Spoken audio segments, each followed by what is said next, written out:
Windows 10 update will do away with password expiry policies. Alongside the draft release of the configuration baseline settings for Windows 10 v1903 and Windows Server v1903, Microsoft has revealed its plan to do away with password expiration policies beginning with the Windows 10's May update. Once these policies are removed, organizations should replace them with modern and improved password security practices such as multi-factor authentication, detection of attacks aimed at guessing passwords, detection of anomalous log-on attempts and the enforcement of banned password lists.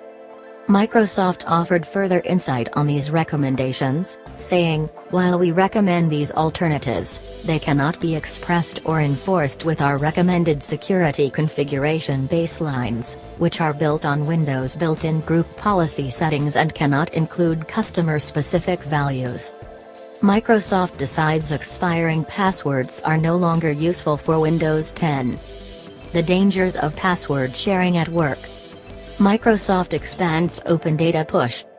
According to the company's principal consultant Aaron Margosis, the password expiration mechanism is a flawed defense method because once a password is stolen, mitigation measures should be taken immediately as opposed to when the password expires.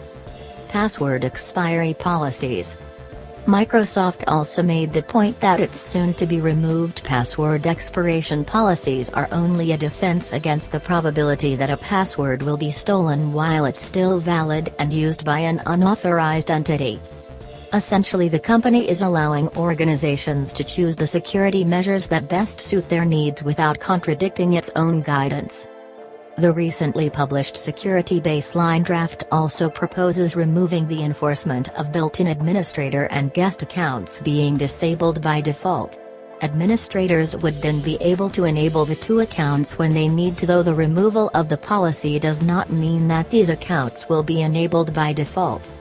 It's worth keeping in mind that this is just a draft release and things could change before it is finalized, though most experts agree that organizations have outgrown password expiration policies as a means of securing their accounts.